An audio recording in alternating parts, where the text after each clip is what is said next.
లో చాలా నగరాలున్నాయి. అంటే ఒక 10-15 లక్షల గ్రామాలున్నాయి. హ్యాబిటేషన్స్, ఆదివాసీ గూడాలు, బీసీ కాలనీలు, ఎస్సీ కాలనీలున్నాయి. ఎంత డిపెండ్ ఆన్ అగ్రికల్చర్. ఆన్‌లైన్ బోను, ఆన్‌లైను, నెట్ అయి బోను ఇదున్నది. ఇయాల అసలు గ్రామీణ ప్రాంతాలు గూడా పట్టణాలుగా, మేజర్ గ్రామ పంచాయతీలుగా, పట్టణాలుగా, పట్టణాలు కార్పొరేషన్లుగా, కార్పొరేషన్‌లు గ్రేటర్ మున్సిపల్ కార్పొరేషన్లుగా స్ట్రెంథెన్ అవుతున్న పరిస్థితి. పట్టణీకరణ పెరుగుతున్న పరిస్థితిని మనం చూస్తున్నాం. రవాణా ఏదైతే ఉన్నదో రవాణా రంగం బాగుంటే ఎక్కడోళ్ళు అక్కడనే జీవించడానికి ఆస్కారం ఉంటది. ఇయాల మనీ అర్బన్ ఇండియా వాళ్ళు ఒక సర్వే చేస్తే అది ఆదాయానికి, వినియోగానికి సంబంధించినటువంటిది ఇది. సగటు ఆదాయం ఉన్నటువంటి భారతదేశంలో సిటీస్‌ని మనం తీసుకున్నప్పుడు చండీగఢ్, ఢిల్లీ, బాంబే ఇవి సగటు ఆదాయం ఎక్కువగా ఉన్నట్టుగా ఫస్ట్ ప్లేస్‌లో ఉన్నాయి. దేశంలో వినియోగంలో ఢిల్లీ, బీహార్, ముంబై, కలకత్తా, చెన్నై ఇవి కొనుగోలు ఎక్కువ చేస్తున్న పరిస్థితిని మనం చూస్తూ ఉన్నాం.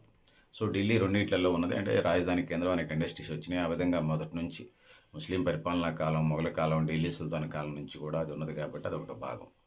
ఇక వినియోగం ఎంత ఉన్నదంటే ఢిల్లీకి సంబంధించి $126 బిలియన్ అంటే అర్థం చేసుకోండి ఏ స్థాయిలో కొనుగోలు శక్తి జరుగుతూ ఉందో. దేశ హెడ్ క్వార్టర్, టూరిస్టులు కూడా వస్తూ ఉంటుంటారు. దౌత్య సంబంధాలకు సంబంధించి కార్యక్రమాలు ఇవన్నీ కొనుగోలు అనేది ఎక్కువే జరుగుతుంది.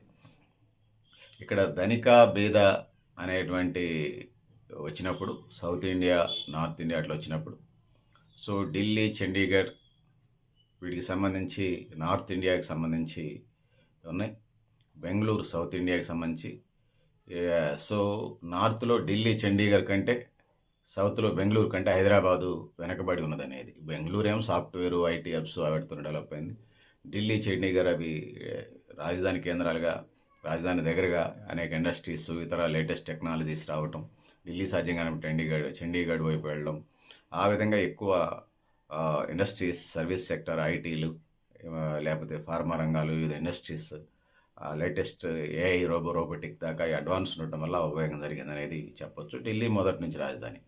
ఈ ఎంప్లాయ్మెంట్కి సంబంధించి వచ్చినప్పుడు ఫస్ట్ గ్రేడ్కి సంబంధించి రవాణా, రైల్వే, విమానయానం ఏదైతే ఉన్నదో అనేక రకాలైనటువంటి రంగాలు, బుల్లెట్ ట్రైన్స్ దాకా మనం ఎంప్లాయ్మెంట్ ఎక్కువ ఉన్న నగరాల్లో మనం చూడవచ్చు.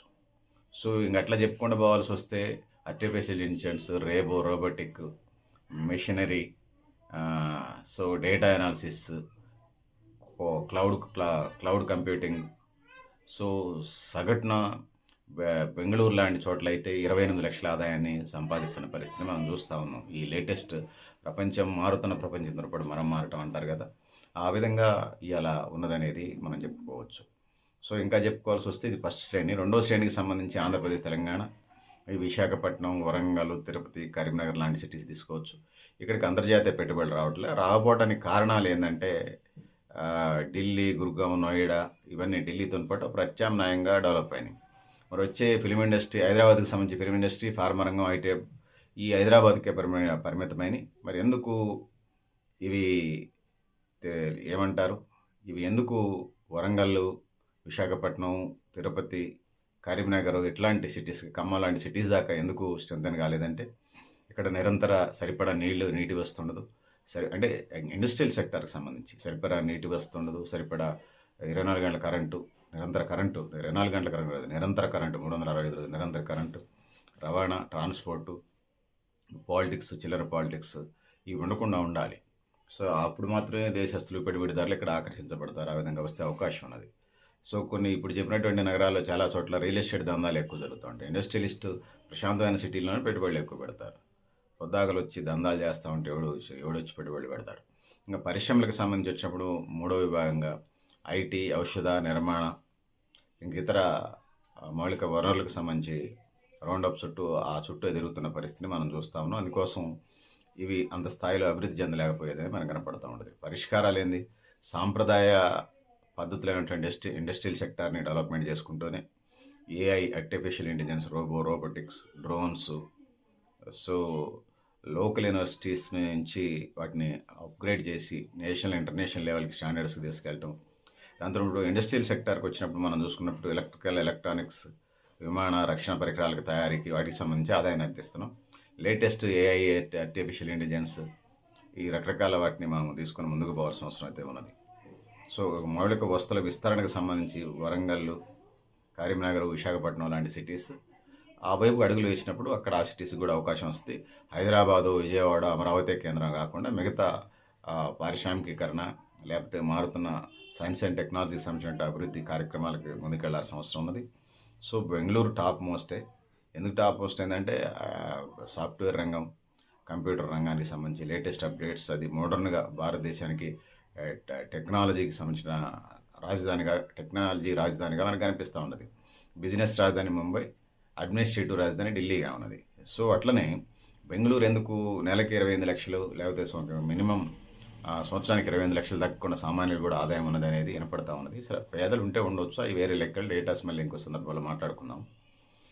సో ఎక్కువ ఈ రంగాల నుంచి ఉన్నటువంటి వాళ్ళ ఆదాయాలు ఆ స్థాయిలో ఉన్నాయనేది చెప్పడం నా ఉద్దేశం. అసలు పేదరికం లేదంటే కర్ణాటకలో పేదరికం ఉన్నది, అన్నీ ఉన్నాయి, మాట్లాడుకుందాం ఇంకో సందర్భంలో.